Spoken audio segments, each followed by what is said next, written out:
ये है जानो जंक्शन।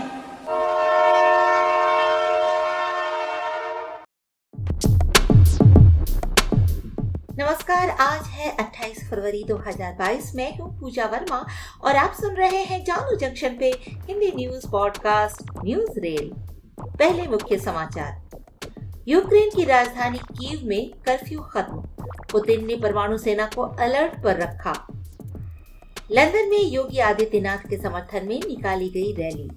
संजय पांडे मुंबई के नए पुलिस आयुक्त बनाए गए, हेमंत नगराले की लेंगे जगह।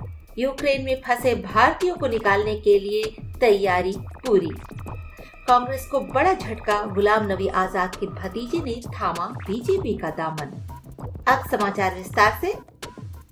यूक्रेन में रूस के हमले से हालात बिगड़ते जा रहे हैं। हजारों भारतीय अभी भी यूक्रेन के कई शहरों में फंसे हुए हैं। इस बीच कीव से राहत की खबर है। यहाँ कर्फ्यू हटते ही स्पेशल ट्रेन शुरू हो गई है। इससे वहाँ बंकरों में 3 दिन से फंसे छात्र बॉर्डर की ओर रवाना हुए हैं।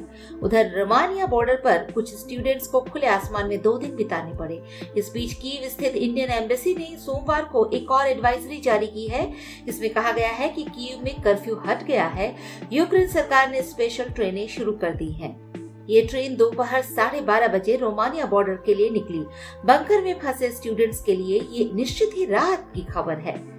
दरअसल कीव, खार्किव और आसपास के शहरों में रूस और यूक्रेन की सेना के बीच गोलीबारी के साथ ही बमबारी भी हो रही है। रविवार को कीव के एक मेडिकल कॉलेज के सामने धमाका होने के बाद से इंडियन स्टूडेंट्स दहशत में आ गए हैं। बंकर में उन्हें खाने पीने जैसी जरूरी चीजों की भी दिक्कत होने लगी है। यूक्रेन पर रूस के हमले की वजह से अब परमाणु युद्ध छिड़ने का खतरा पैदा हो गया है। हालांकि दोनों देशों के बीच बातचीत का रास्ता जरूर खुल गया है, लेकिन रूस ने अपनी परमाणु मिसाइलों को तैनात करने के आदेश दे रखे हैं। नेटो के एक पूर्व प्रमुख ने कहा कि रूस यूक्रेन के बीच युद्ध की वजह से परमाणु युद्ध छिड़ सकता है।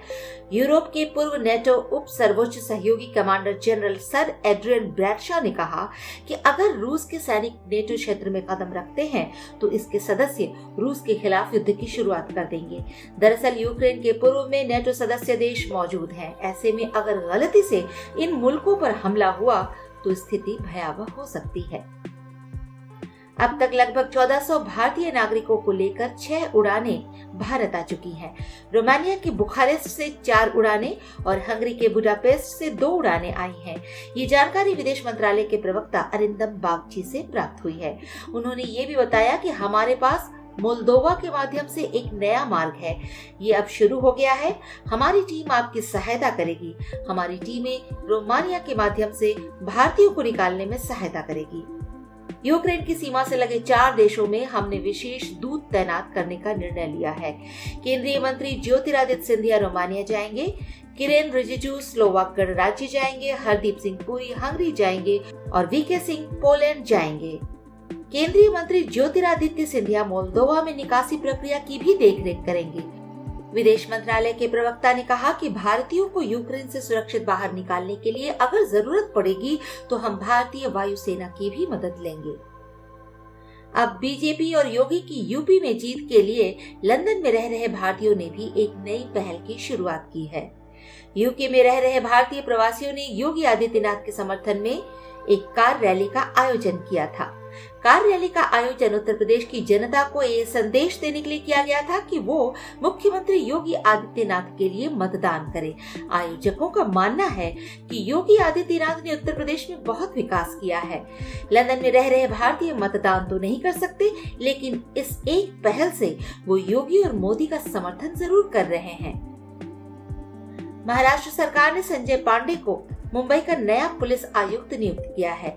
वर्तमान में मुंबई के पुलिस आयुक्त हेमंत नगराले का तबादला कर दिया गया है। महाराष्ट्र सरकार की ओर से सोमवार को ये जानकारी दी गई। संजय पांडे मुंबई पुलिस के मौजूदा कमिश्नर हेमंत नगराले की जगह लेंगे।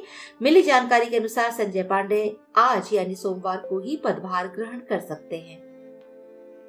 जम्मू में आज कांग्रेस के वरिष्ठ नेता गुलाम नबी आजाद के भतीजे मुबशिर आजाद भारतीय जनता पार्टी में शामिल हो गए। इस दौरान उन्होंने कहा कि वो प्रधानमंत्री नरेंद्र मोदी के जमीनी स्तर पर किए गए विकास कार्यों से प्रभावित हैं। गुलाम नबी आजाद के सबसे छोटे भाई लियाकत अली के बेटे मुबशिर आजाद ने ये भी कहा कि कांग्रेस नेतृत्व ने उनके चाचा का अपमान किया, जिससे उन्हें दुख हुआ है और उन्होंने कांग्रेस से नाता तोड़ लिया। हालांकि मुबशिर ने ये भी कहा कि उन्होंने भाजपा में शामिल होने की योजना को लेकर अपने चाचा के साथ चर्चा नहीं की। आज के लिए इतना ही। सुनते रहिए जानो जंक्शन पे न्यूज रेल।